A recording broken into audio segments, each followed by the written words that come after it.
que se despidió de sus ovejas, porque no las iba a volver a ver nunca. Y eso está en el capítulo 20 del libro de los Hechos.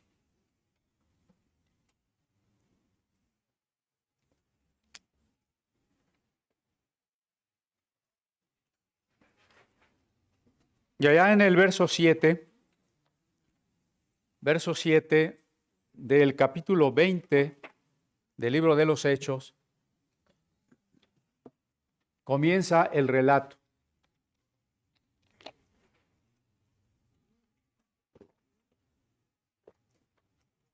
Estamos en el tercer viaje misionero de Pablo. El primer día de la semana, reunidos los discípulos para partir el pan, hasta ahí, vamos a leer hasta ahí.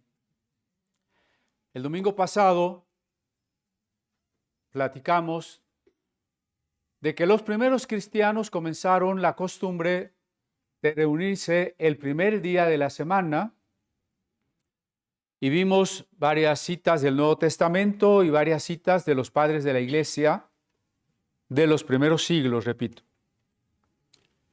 Una buena costumbre no es que sea un día sagrado, porque todos los días son sagrados para el cristiano, pero sí una costumbre que dio el nombre precisamente al domingo, al menos por la vía latina, que ya no se llama Sunday ni nada parecido, sino domingo, día del Señor. Y reunidos el primer día de la semana para partir el pan. La expresión partir el pan o partimiento del pan significa lo que también llamamos a veces la Santa Cena, la Santa Comunión, la Eucaristía. Son diferentes nombres, pero estamos hablando del partimiento del pan, que consistía en una comida fraternal, que esa comida se iniciaba en el momento en que alguien de la familia, a veces el papá, pero no necesariamente el papá, no el papa, daba gracias a Dios por el pan.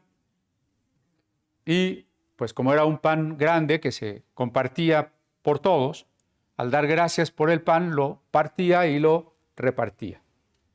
Y por eso se llama el partimiento del pan. De acuerdo con estos textos de la Biblia, la frecuencia con que se debe, no quiero decir se debe, con que se acostumbraba.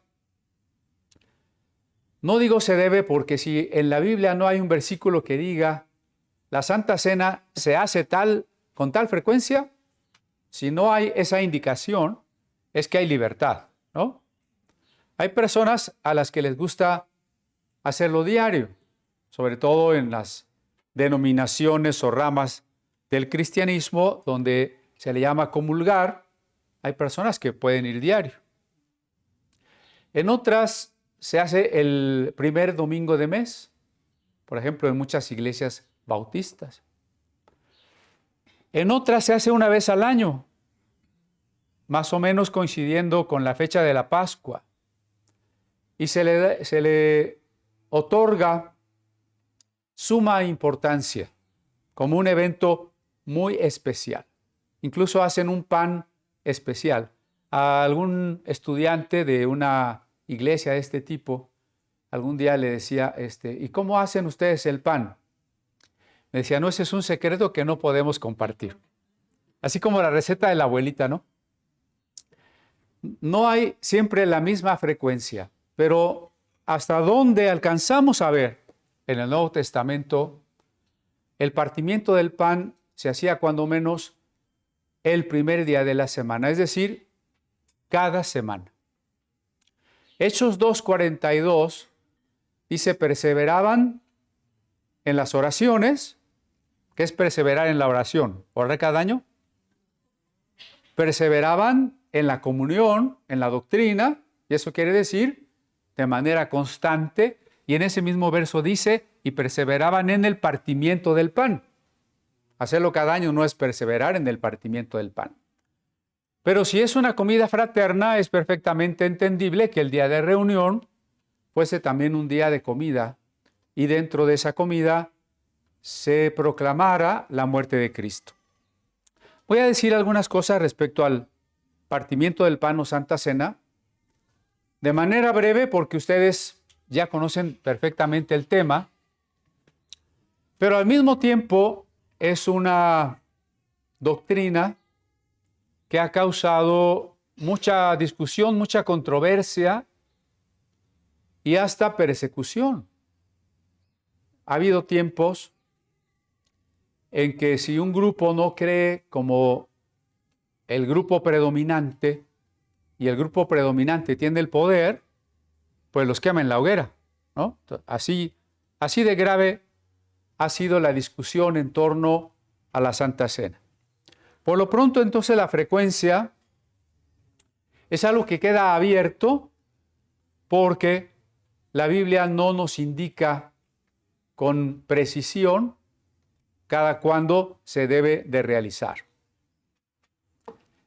Bien, hablemos entonces acerca de la naturaleza del partimiento del pan. Algo ya adelanté.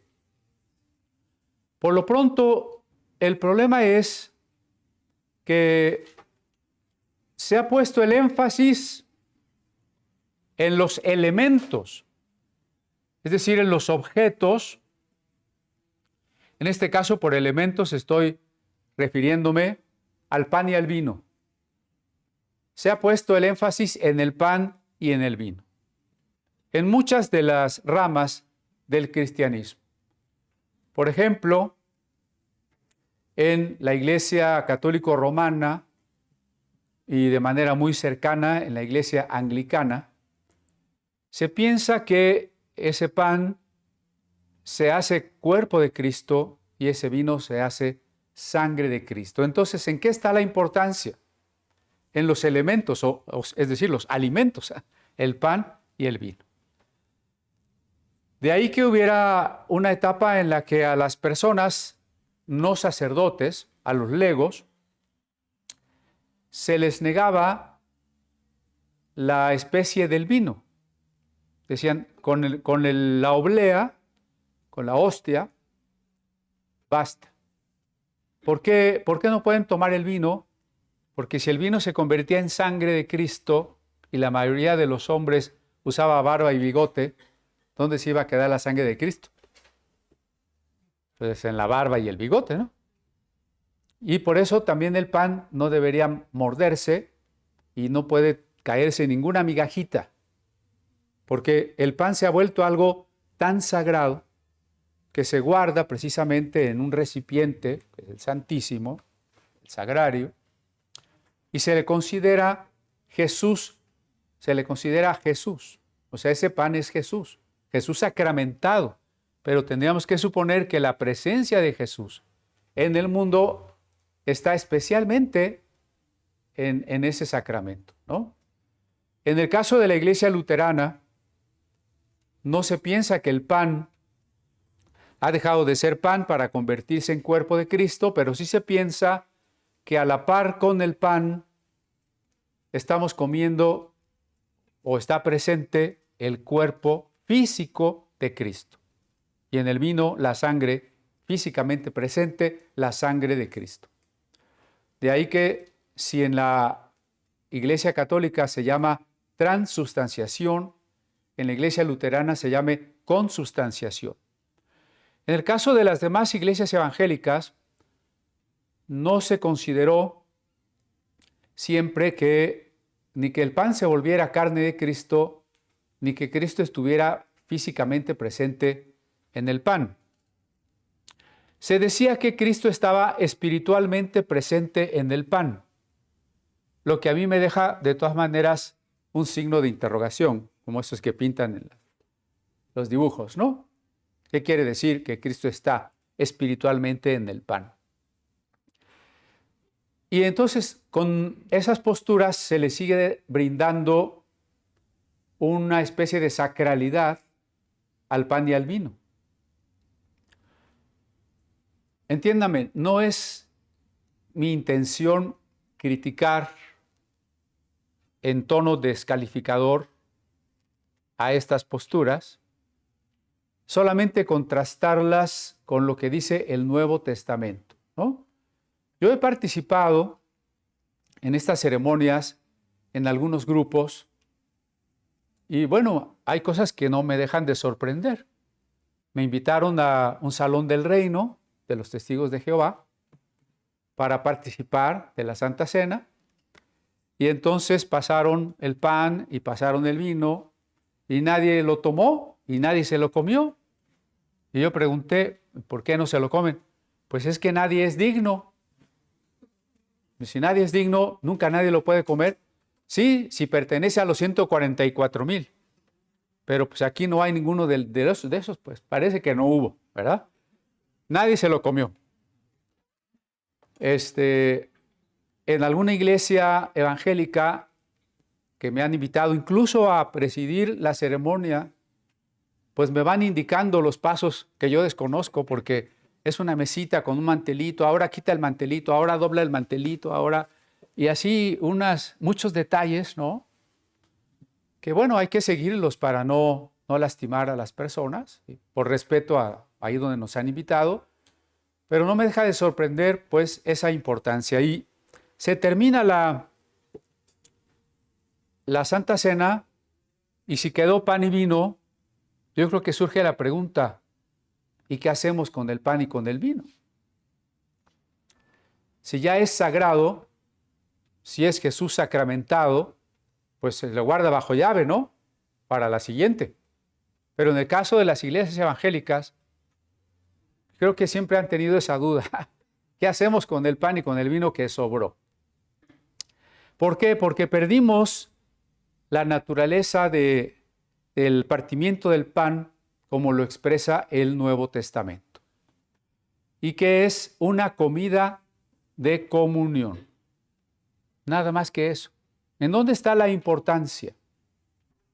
En 1 Corintios 10 dice, el pan que partimos, es una pregunta retórica de Pablo al estilo rabínico, el pan que partimos no es la comunión del cuerpo de Cristo. ¿Sí? ¿Han leído ese pasaje? Porque así como somos muchos, pero somos un cuerpo, por eso tenemos un solo pan. Como me están viendo con cara de quién sabe qué está diciendo, vamos a 1 Corintios 10, verso 16 y 17. La copa de bendición que bendecimos no es la comunión de la sangre de Cristo. El pan que partimos no es la comunión del cuerpo de Cristo. Siendo uno solo el pan, nosotros con ser muchos somos un cuerpo, pues todos participamos de aquel mismo pan. Y aquí está el sutil cambio en el énfasis. ¿Quién es el cuerpo de Cristo o qué es el cuerpo de Cristo? ¿El pan o los creyentes? Ahí está la clave, ¿no? El pan que usamos en la ceremonia de la Santa Cena no es el cuerpo de Cristo. Y tal vez usted me vea con cara de sacrílego, ¿no? El cuerpo de Cristo somos los creyentes. ¿Ese pan tiene alguna importancia? Sí la tiene, como todos los alimentos que Dios nos da, por los cuales le agradecemos, los tomamos con gratitud y los compartimos en amor. Pero el cuerpo de Cristo es la iglesia, es decir, las personas. Y ahí está, creo que la primera equivocación, cuando deslizamos la definición de cuerpo de Cristo a un pan, en vez de reconocer que nosotros somos el cuerpo de Cristo. En este pasaje que acabo de leer, el que haya un solo pan representa que todos nosotros somos un cuerpo. Ese pan, antes de ser un pan, era unos granos de trigo dispersos Se juntaron, se molieron, se hicieron uno cuando se amasaron y quedó un pan. Así nosotros, procedentes de distintas formas de vida, lugares, familias, hemos sido unidos en el cuerpo de Cristo. Entonces, la comida de comunión tiene elementos que son comida, por supuesto, pero el cuerpo de Cristo somos los creyentes. Y la copa, dice, es la comunión con la sangre de Cristo. Es decir, con la vida de Cristo. La sangre es la vida. De acuerdo con el pensamiento sacerdotal levítico, la vida estaba en la sangre. Cuando decimos que Jesús derramó su sangre, es exactamente lo mismo que decir que Jesús puso su vida, es decir, que Jesús murió por nosotros en la cruz.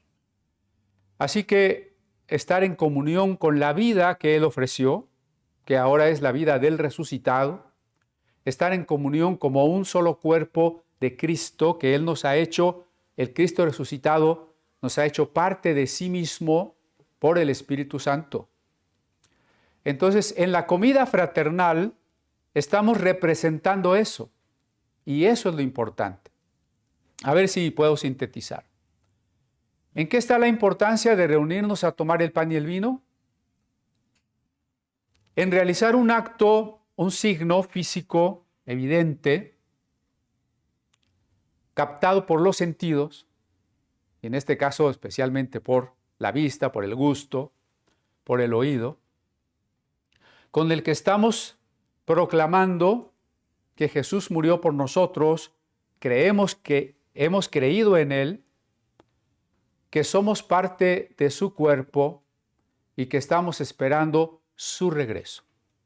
Esa es la importancia de la Santa Cena, no los elementos. A ver, me detengo un poco más.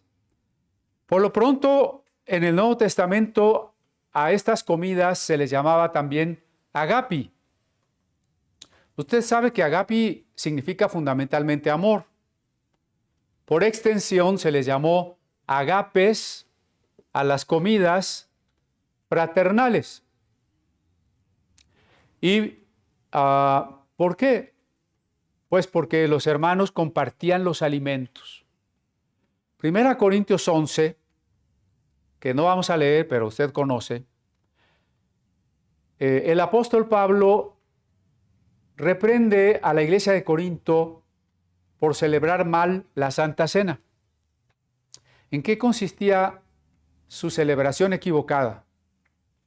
Dice, mientras unos tienen hambre, otros ya comieron de más. Entonces era una comida. Porque ahora le dan un pedacito de pan Bimbo, ¿no? Y usted dice, ay, usted tiene hambre, ya se llenó. ¿No? Y dice, y unos están borrachos. Y usted no se va a emborrachar con un vasito así que le dan de jugo de uva. Luego entonces era una comida tal que algunos ya estaban muy satisfechos y otros no habían llegado al culto y ni siquiera habían empezado a comer. Y otros ya estaban medio alegres, ¿verdad? Entonces era una comida.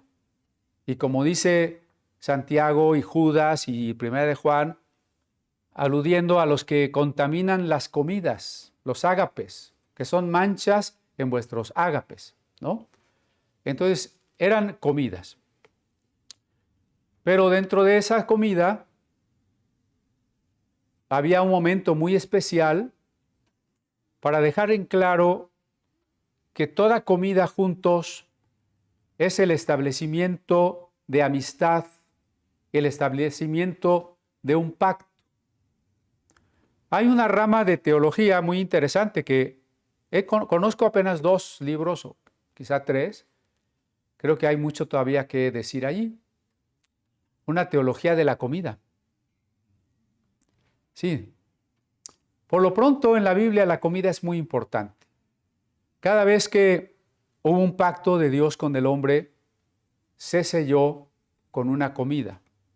Es el caso de Abraham.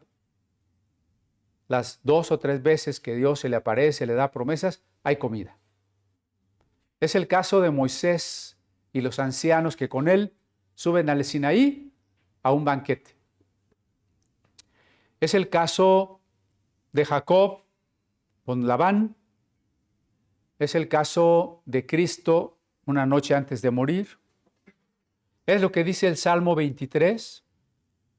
Esa traducción que a veces decimos, ¿qué querrá decir? Aderezarás mesa delante de mí en presencia de mis angustiadores. ¿Qué quiere decir eso? Quiere decir que me has preparado un banquete. Has preparado un banquete en mi honor, en contraste con los que me persiguen, que van a ser avergonzados. Y luego, en algunas de las parábolas del reino, la idea es la cena de las bodas del hijo de un rey. Hubo un rey que preparó una fiesta, una cena de bodas para su hijo, ¿no? Y el Apocalipsis. Bienvenidos, invitados a las bodas, a la cena de las bodas del Cordero. Cena. O el muy conocido verso, el que oye la puerta y abre, yo entraré y cenaré con él. Entonces, la comida en la Biblia es pacto, es amistad. Recuerde por qué en aquella última Pascua de Jesús le dio una parte del pan a Judas. ¿Lo puede imaginar? Jesús está discerniendo por el Espíritu que Judas lo traiciona. Y Jesús, con el cariño de un amigo, quiere darle a Judas la oportunidad de mantener la amistad. Y entonces toma Jesús un poco de pan y toma comida de su propio plato. ¿Eso qué significaba? Primero, comer juntos es que estamos estableciendo la amistad, ¿no? Bueno, ahora en nuestro país no siempre es así. Si uno llega a una fonda o hasta una tienda de esas de comida rápida, pues me tengo que sentar ahí en medio de otras personas que ni conozco y ya. Pero cuando la vida no era tan acelerada, a la comida se le daba una mayor importancia. Todavía cuando algunos de nosotros éramos niños, el momento de la comida o de la cena en la familia era muy importante. Ahora es difícil porque no coincidimos en horarios y porque a la hora de la comida cada quien está en su celular, ¿no? Pero no era así. Era un momento muy especial. Todos los que están con Jesús alrededor de la mesa son amigos. Están estableciendo un pacto de amistad. A la manera de otro grupo judío muy cercano en costumbre, al menos en esa costumbre, los esenios, probablemente algunos de Qumran. La comida en comunidad. Ese mero hecho ya es amistad. Pero si como del mismo plato con otra persona, es porque esa amistad es todavía más profunda, ¿no? ¿Usted ha comido con alguien del mismo plato? ¿Con quién? ¿Con el que le cae más mal? Con alguien a quien usted quiere, ¿no? Entonces Jesús le da a Judas del mismo plato. Eso significa, Judas quiere ser mi amigo, quiere seguir siendo mi amigo, si se puede decir, más amigo todavía. Y Judas toma el bocado y se lo come. ¿Eso qué quiere decir? Que sí quiere ser amigo. Pero ¿y qué está decidiendo en su corazón? Lo contrario, ¿no? Lo contrario. Bueno, esto lo recuerdo para ilustrar la importancia de comer juntos.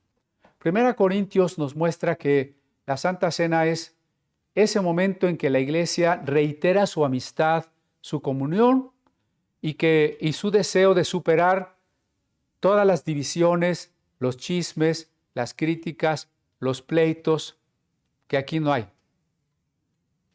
¿Verdad que no? Espero que no.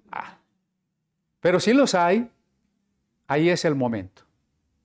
Además, usted ya sabe y lo he dicho, estamos dispuestos a que cualquier cosa que no le guste, no le parezca, se acerque y nos diga con toda confianza, ¿sí?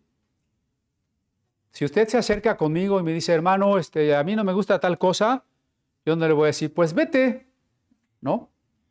No le voy a decir, estás excomulgado, ¿no? Bienvenido siempre. Así que cuando otro hermano o hermana se acerque con usted y le diga, oye, ¿no crees que esto está mal? Díganle, habla con el pastor. No acepten comentarios de ese tipo de nadie, ¿sí? Porque entonces empiezan a hacer chismes. Si alguien tiene algo que decir y va con ustedes, mándenlo conmigo. ¿Sí están de acuerdo?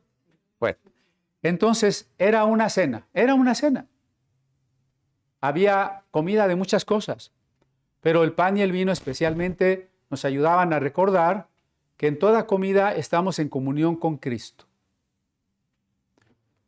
Cuando el énfasis se empieza a poner en los objetos, se empieza a dejar fuera el hecho de la amistad entre creyentes.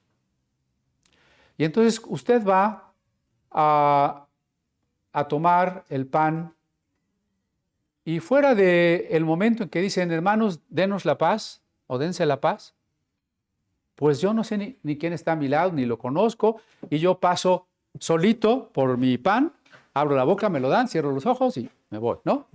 ¿Qué comunión hubo ahí? Ninguna. Yo estuve muchos años en la iglesia metodista y para tomar la Santa Cena pasamos al reclinatorio, al frente, nos hincamos, dan la Santa Cena, cada quien muy concentrado en su oración, se la toma, se regresa a su lugar. No hay comunión allí, no sé si me explico, no hay comunión. Imagínense que yo le digo, lo invito a cenar y cuando usted llega, le tengo un pedacito así de pan y un traguito de refresco así, que además se lo van a tomar todos de la misma copa. Cuando visité a Sarita allá en Barcelona, fuimos a la iglesia anglicana, ¿no? ¿Sam? Y la Santa Cena era en una copa para todos. Yo no me acuerdo si la tomé o no, creo que no. Creo que sinceramente no. Nada de eso tiene que ver con una cena normal, una cena de amistad. Entonces, hay que recuperar ese carácter de la Santa Cena. Es una comida santa, es una comida de amistad, es una comida de proclamar, de recordar que somos un cuerpo en Cristo, que Cristo está presente con nosotros, y ahí está el énfasis. Por eso Pablo habla de tomar indignamente. ¿Qué es tomar indignamente? Comerla sin estar en paz con los demás. Tomar la Santa Cena indignamente es tomarla, comerla, sin estar en paz con los demás. No está hablando de si tú eres digno o no eres digno. Ese es uno de los errores más grandes respecto a la pregunta, ¿y quién la debe de tomar? ¿Quién la debe de tomar? Y entonces dicen, a ver, pues la van a tomar los que son miembros, los que están bautizados, los que se han portado bien, los perfectos, ¿no, Omar diría? Los perfectos. Los que no se han portado bien están castigados. Y entonces la Santa Cena no es una invitación para que todos proclamemos la muerte de Jesús, sino más bien parece una actividad elitista donde los 4 o 5 que son mis amigos la pueden tomar y los demás se quedan fuera. Porque el texto no dice que hay personas no dignas. Todo creyente es una persona digna. Si usted es un creyente, usted es una persona digna. Sí, yo ya sé que me está viendo con cara de, es que no sabe lo que yo hice esta semana. Sí, pero no soy digno por lo que hice de bueno, no soy indigno por lo que hice de malo, soy digno por una razón. Creí en Cristo y Él me perdonó mis pecados. Él me ha hecho un hijo de Dios. Entonces, ¿qué somos? Yo no le voy a invitar aquí a que digamos, a que repitan, soy líder, soy campeón, soy un rey. No, no, no. Soy Jehová Junior, no. Somos hijos de Dios perdonados, aceptados por el amor de Dios inmerecido. Y eso nos hace dignos.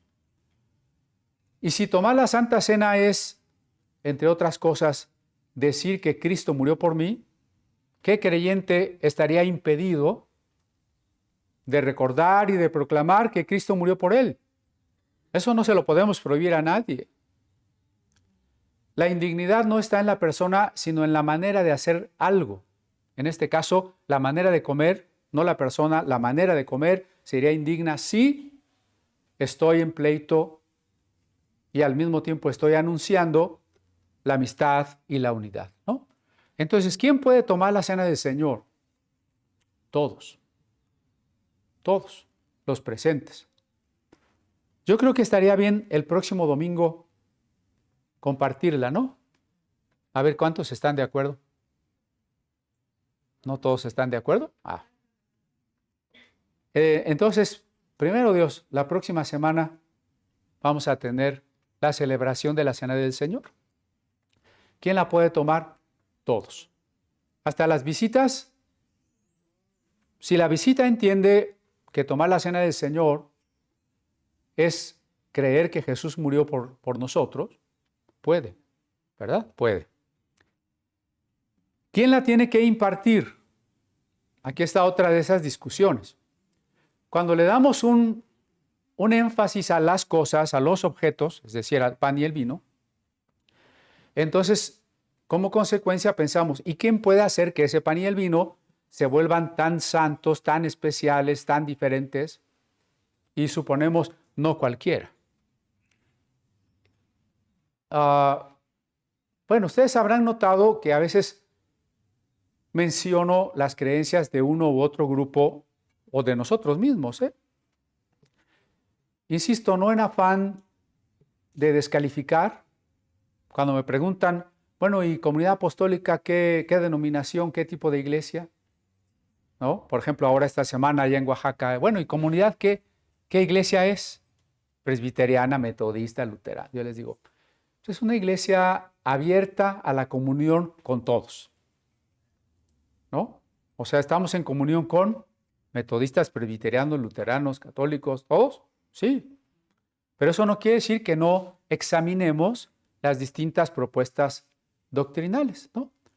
Por ejemplo, tomé un folletito de estos que están en las parroquias, de apologética, y se llamaba el folletito "Lo que pierde el católico que se hace protestante", ¿no? Ya estaba yo ojeando y dice, por lo pronto, sus pastores no tienen el poder de convertir el pan en carne de Cristo. Esa era la idea. Bueno, como realmente eso no es lo que dice la Biblia, no tiene la menor importancia. ¿Qué significaba entonces, como cuando dice que Jesús, habiendo dado gracias, lo partió? ¿Se acuerdan? Dice, Jesús tomó el pan y habiendo dado gracias, lo partió. Y dijo, tomad, comed. Bueno, dar gracias es una oración judía que desde los tiempos de Cristo hasta hoy prácticamente no ha cambiado.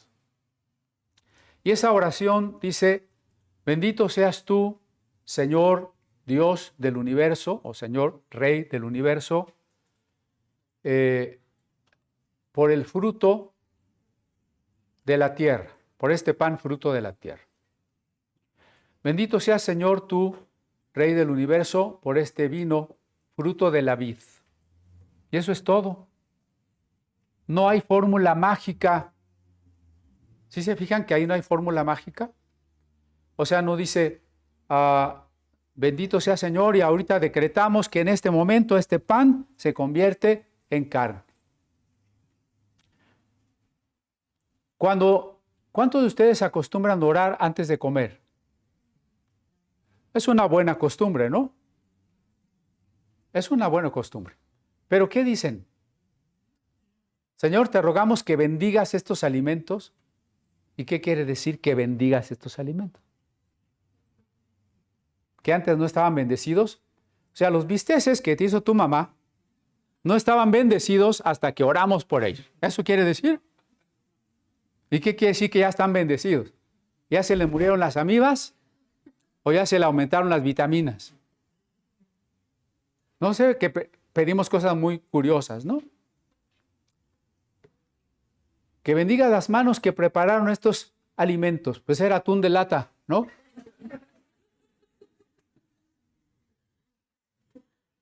Que se los des a los que no lo tienen. ¿Y qué? ¿Se van a desaparecer de mi mesa y Dios directamente se les va a llevar al que está allá en la esquina? O sea, pedimos cosas muy raras, ¿no? En realidad, orar por los alimentos es darle gracias a Dios por ellos. Y por tanto, comerlos con alegría, con gratitud y en un ambiente de amistad, de plática. No puedo orar por los alimentos y comer peleando con el otro, aunque no sea la Santa Cena. Estoy hablando de la casa, ¿no? No puedo dar gracias a Dios por los alimentos y estar en mi celular sin tomar en cuenta a los que están conmigo en la mesa. No puedo orar y dar gracias por los alimentos y luego decir, no me gusta, dásela al perro, ¿no? No sé si me explico. Entonces, es un momento de adoración. Allá en el libro de los Reyes, Segundo de Reyes, Primero de Reyes, ya no sé. El profeta Elías llega a un lugar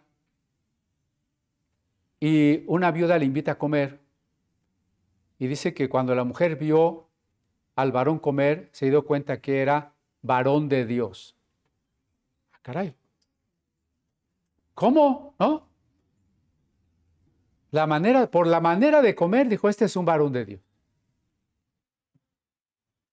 Eso es bueno. Me pasó una anécdota curiosa, ¿no?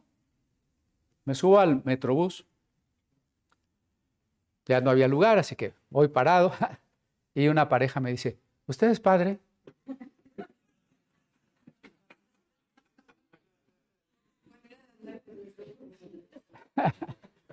Le digo, no, pero necesitan un padre. Sí, es que se acaba de morir mi suegra. Y entonces ya les empecé a compartir la palabra, nos bajamos, platiqué un poco más, oré con ellos. Y bueno, me dio gusto que hubiera esa coincidencia, ¿no? De encontrarte con alguien que está buscando una palabra, no sabe qué palabra, pero seguramente una palabra de consuelo, ¿no? Bueno, dejando a un lado la anécdota, si el pan y el vino no se convierten en nada sobrenatural, sino son solamente los alimentos que nos dan la oportunidad de proclamar la muerte de Cristo y de tener amistad entre nosotros, entonces cualquiera de nosotros puede dar gracias por los alimentos, cualquiera. Por eso aquí en comunidad usted se fija que los pastores no siempre estamos bautizando a las personas, ni estamos dando la Santa Cena. ¿Sí ha notado? Quizá alguien de repente reclame y diga, bueno, pastor, ¿por qué no me bautiza usted? Yo le digo, yo no bautizo. ¿Sí? Y tampoco, en general, no oro por la Santa Cena ni la repartimos. Tenemos que entender una cosa, o dos. Primera, no son elementos sagrados que por una especie de magia se convierten en otra cosa. Y segundo, todos somos sacerdotes. Por eso usted verá que cualquier hermano o hermana pasará a orar para dar gracias a Dios por el pan y el vino, y los hermanos que gusten nos ayudarán a pasar con las charolas a repartirle su pan y su vino. Siempre la adoración y el énfasis tiene que estar en Cristo, ¿no? Cierro este tema con algo que sucedía efectivamente en el siglo XVI, cuando la Inquisición perseguía a los reformados. Una manera, ya estando en poder del tribunal inquisitorial, incluso después de las torturas, una manera de evitar la hoguera era adorar la hostia al Jesús sacramentado. Y entonces se le acercaba al pues al hereje, ¿no? Adora la hostia y te salvas. Y muchos cristianos dijeron, no podemos adorar un objeto, cualquiera que sea. Solo podemos adorar a Cristo. Entonces, en la Santa Cena, Cristo, solamente Cristo, es quien es adorado, ¿no? Y no es, repito, que ni siquiera que el vino se convierta en sangre.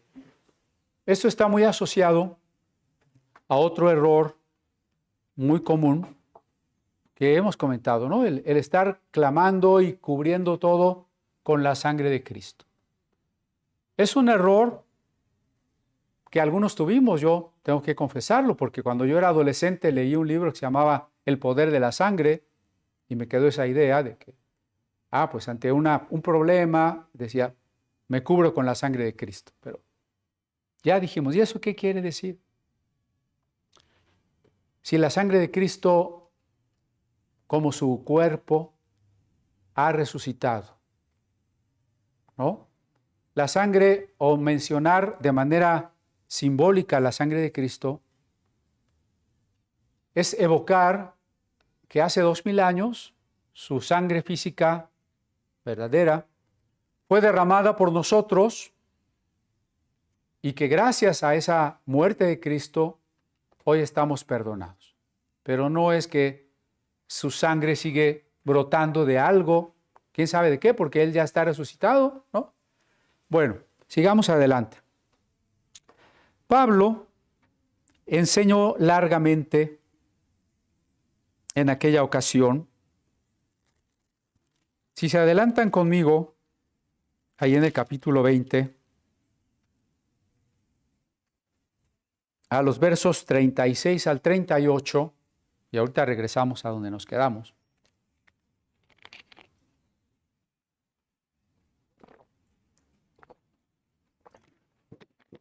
Dice el verso 36. Cuando hubo dicho estas cosas, se puso de rodillas y oró con todos ellos. Entonces hubo un gran llanto de todos, y echándose al cuello de Pablo le besaban, doliéndose en gran manera por la palabra que dijo, que no verían más su rostro, y le acompañaron al barco. Efectivamente, este tercer viaje misionero no termina, como los dos primeros, con el retorno a la iglesia de Antioquía, con el regreso a confirmar a las iglesias fundadas. Al final de este viaje, Pablo será preso en Jerusalén, de ahí llevado a Roma, y ahí morirá. Por eso es que ahora que está pasando por última vez por estas iglesias, tiene que decirles palabras muy especiales, puesto que no los volverá a ver. Así en el verso 7, vuelvo al 7, que no terminamos. El primer día de la semana, reunidos los discípulos para partir el pan, Pablo les enseñaba, habiendo de salir al día siguiente, y alargó el discurso hasta la medianoche, ¿no? ¿A qué hora empezó el culto? No sé, si empezó como aquí al mediodía, o empezó en la tardecita. El punto es que ya eran las 12 de la noche y Pablo seguía predicando. Así que no me critiquen por lo que me tardo. Yo sé que me tardo, a veces me quisiera tardar menos, pero luego ya me dejan bien poquito tiempo. Les digo que hay iglesias donde no se le da tanto lugar a la palabra, ¿eh? Me invitaron a una iglesia el domingo que se celebra la Biblia. Algunas iglesias celebran la Biblia el último domingo de agosto. Me invitaron a hablar de la Biblia. Yo dije, pues qué buena oportunidad. Y ya empezó la reunión y estaba yo al frente y le pregunto al pastor, ¿cuánto tiempo tengo? 15 minutos. 15 minutos al año para hablar de la Biblia. Bueno. Pero también hay otros lugares donde se exagera, ¿eh? Donde hay 2 o 3 predicaciones bien largas, o el hermano que parece que ya va a terminar y remonta el vuelo, ya va por el segundo final y vuelve a agarrar fuerzas, su tercer aire, y sigue predicando. Eso está mal porque la iglesia se agota, porque las personas tienen un horario, vamos a empezar a tal hora, vamos a acabar a tal hora, ¿no? Eso debe respetarse lo más posible, tanto llegar temprano como irnos temprano. O podríamos poner ahí en la entrada un control. ¿A qué hora usted llegó? En ese orden se va. Como usted llegó una hora tarde, se va una hora después de los demás. Bueno, el punto es no alargarse como una forma de costumbre. Pero ahora era un lugar, un momento especial. Por eso leí los últimos versos. Pablo va pasando por esas iglesias, se va despidiendo, hay dolor, hay llanto, saben que no van a volver a ver a su maestro, a su evangelista, no lo van a volver a ver. Y esa es la razón por la que Pablo se toma más tiempo, como que quisiera dejarles explicado todo lo que necesita explicarles, ¿no? Es muy difícil, usted se habrá dado cuenta que hay temas y temas y no terminamos. Y si toma cursos, no sé si más se da cuenta, ¿no? Que es un conocimiento inagotable. Hace algunos años yo pensaba que ya me sabía, pues si no todo, el 95% sí. Luego empezamos el Museo de la Biblia y la sensación cambió al investigar las Biblias y la historia. Y creo que no sabía el 95%, creo que sabía el 3%. Y ahora ya voy como por el 5%. ¿No? Hay mucho que aprender, hay mucho que estudiar, hay mucho que compartir. Pero no siempre vamos a poder estar todo el tiempo.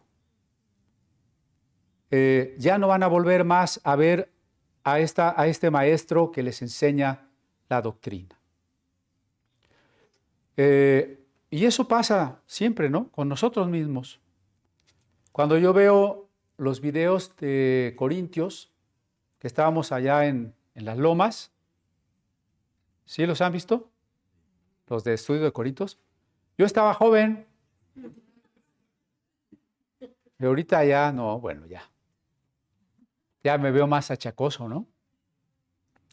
El tiempo se va. Me acuerdo de nuestra hermana Adriana Carrera. Todavía estábamos allá en la Nápoles. Y ella exhortaba a los hermanos, que eran pocos, les decía, hermanos, no hay que faltar, hay que apreciar lo que podemos aprender aquí. Y ella ya murió. Y efectivamente yo digo, bueno, y después que terminemos Hechos, ¿qué vamos a estudiar? Romanos, el Antiguo Testamento, todavía no sé. Pero sí tengo una duda. ¿En qué momento ya no voy a terminar una serie? ¿No? Cuando empezamos este año, yo les decía que aunque los falsos profetas dicen que este año es de victoria, prosperidad y demás, yo les decía, no es cierto. ¿Cuántos van a ser llamados por el Señor en este año? Y así fue. Terminaremos, o yo terminaré Hechos, terminaré Romanos. Una cosa sí les digo, no me va a dar tiempo de que veamos toda la Biblia. Porque hay un momento en que hay que apreciar, como aquí, que Pablo está hablando toda la noche, porque ya no va a haber más oportunidad, ¿no? Entonces tenemos que ser serios y no dejar para después el estudio y la investigación seria de la Sagrada Escritura, ¿no? Que no pase el tiempo, un domingo, un mes, otro mes, un año, y no cambiamos, y no aprendimos, y no avanzamos. Es muy, muy importante. Porque el cristianismo siempre se va a transmitir así, como le dice Pablo a Timoteo. Lo que aprendiste de mí, esto enseña a otros que sean idóneos para enseñar a otros. Es decir, son eslabones de una cadena. Si una generación joven no aprendiera de los que le antecedieron, el cristianismo estaría amenazado. Digamos, en los países postcristianos, los países de Europa donde ya nadie está interesado en ser cristiano. ¿Qué pasaría ahí? Hubo una generación o dos que abandonaron su privilegio y su responsabilidad de aprender y de enseñar la palabra de Dios. Bueno, entonces, sigue. Alargó el discurso hasta la medianoche. Y había muchas lámparas en el aposento alto donde estaban reunidos. Aposento alto es el segundo piso de la casa, ¿eh? No vaya a pensar que es una capillita especial, consagrada. Sí, es que así nos gusta pensar, ¿no? Un aposento alto es como allí donde tengo mi altarcito. Es que Casiodoro era muy elegante. En el piso de arriba de la casa había muchas lámparas y un joven llamado Eutico, que estaba sentado en la ventana, rendido de un sueño profundo, por cuanto Pablo disertaba largamente, vencido del sueño, cayó del tercer piso abajo y fue levantado muerto.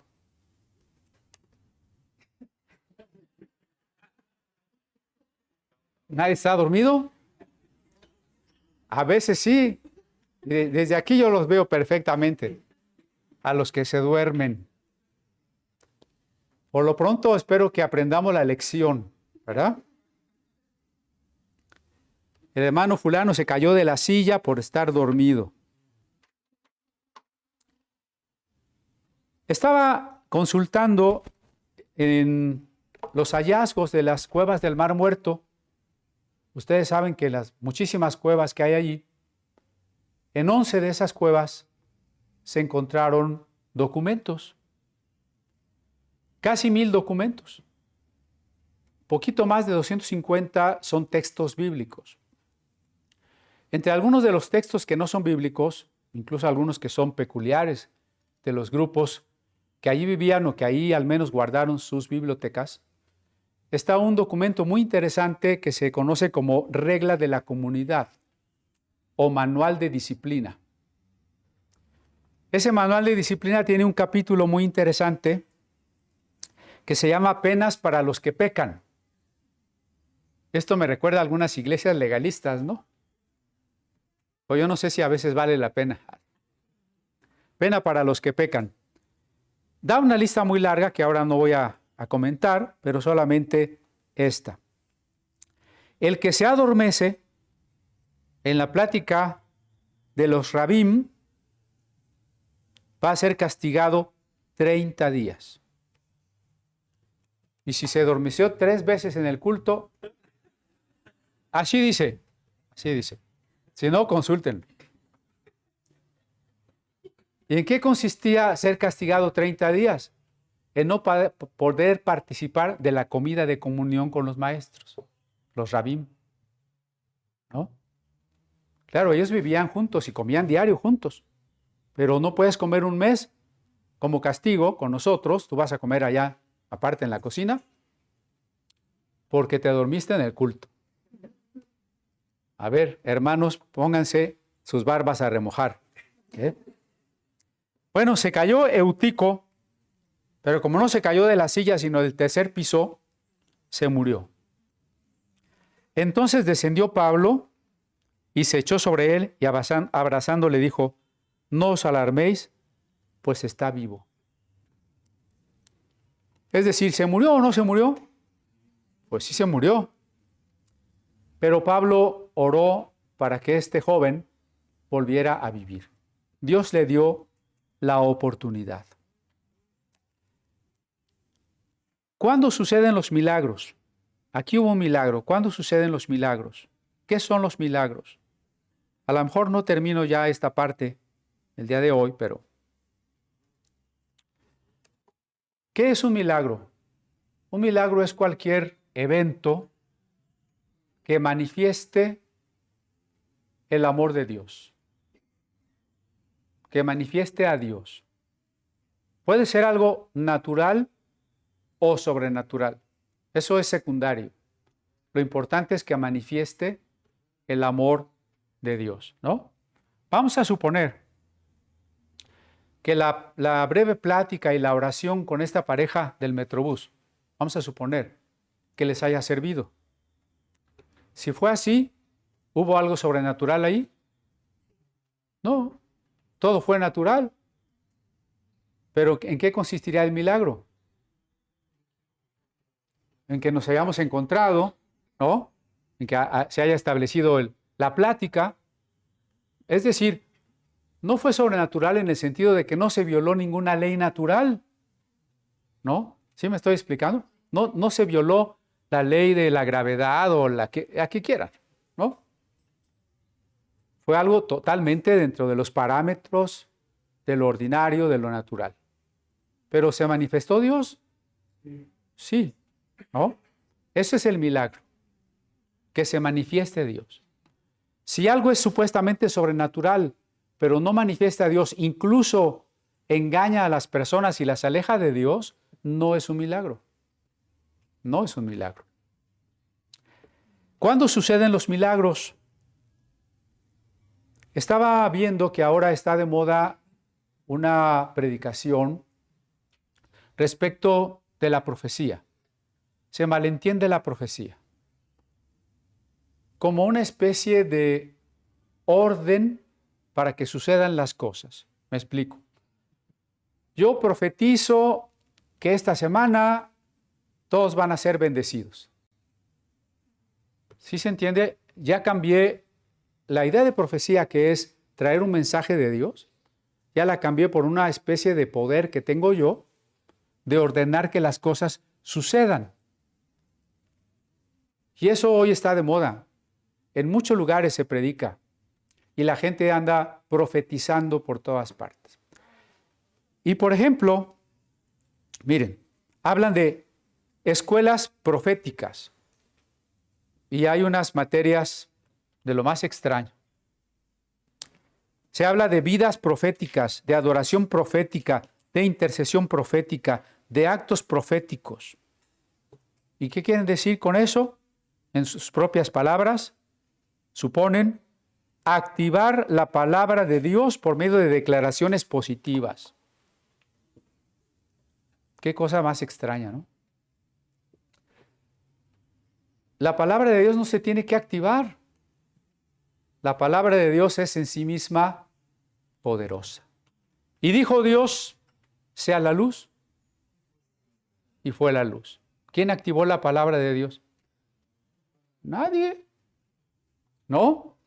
Lo que el escritor de Génesis 1 nos está mostrando es que la palabra de Dios es tan poderosa que Él deshace el caos y crea el orden con su pura palabra. Nadie tiene que activar la palabra de Dios. Y mucho menos con declaraciones positivas del tipo que ustedes ya saben. Y entonces la gente anda diciendo, bueno, es que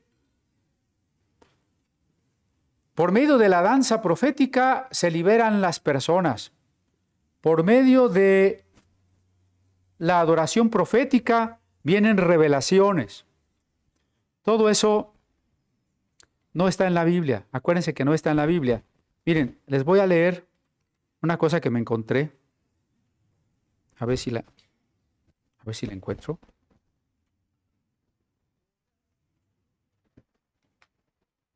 Qué barbaridad. Ahora ya no sé si la encuentro.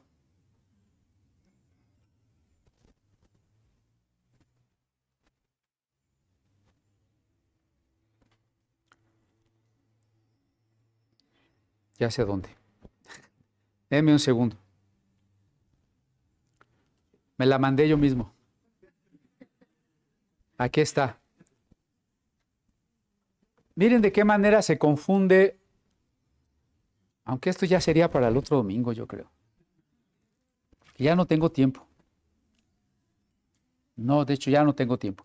Bueno, miren, mejor el próximo domingo vamos a reiterar qué son los milagros, qué es la verdadera profecía, en qué consiste este malentendido de la profecía, en qué consiste la intercesión tan malentendida hoy, porque lo que les iba a leer son unas afirmaciones terroríficas de un grupo que se llama Oración por México. Y uno dice, están diciendo puras cosas de la magia que no tienen nada que ver con la Biblia, ¿no? Y entonces hablando de este milagro por el que Dios permite que Pablo ore por un joven muerto y que ese joven vuelva a vivir, vale la pena que nos preguntemos cuándo sucede un milagro y si nosotros podemos decretar los milagros, hacer que sucedan los milagros, o tenemos que estar atentos a la voz de Dios, ¿no? Pero pues sí, es un tema largo que ya no quiero, y en la que ya no quiero insistir. Por lo pronto, si vamos a celebrar la Cena del Señor, cultivemos esa amistad, cultivemos esa unidad. Si es necesario reconciliarse con alguien, hay que hacerlo. Si es necesario dejar de hacer un chismito por ahí, pues ya no lo haga, ¿sí? Y como dice Jesús, yo entraré a Él y cenaré con Él. Eso quiere decir, convivirá en amistad con nosotros. Pero luego dice, y Él conmigo.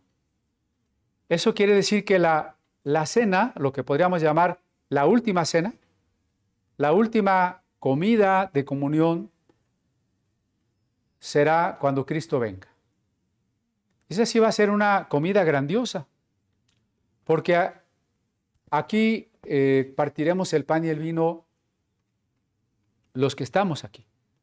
Pero cuando el Señor venga, no faltará ninguno.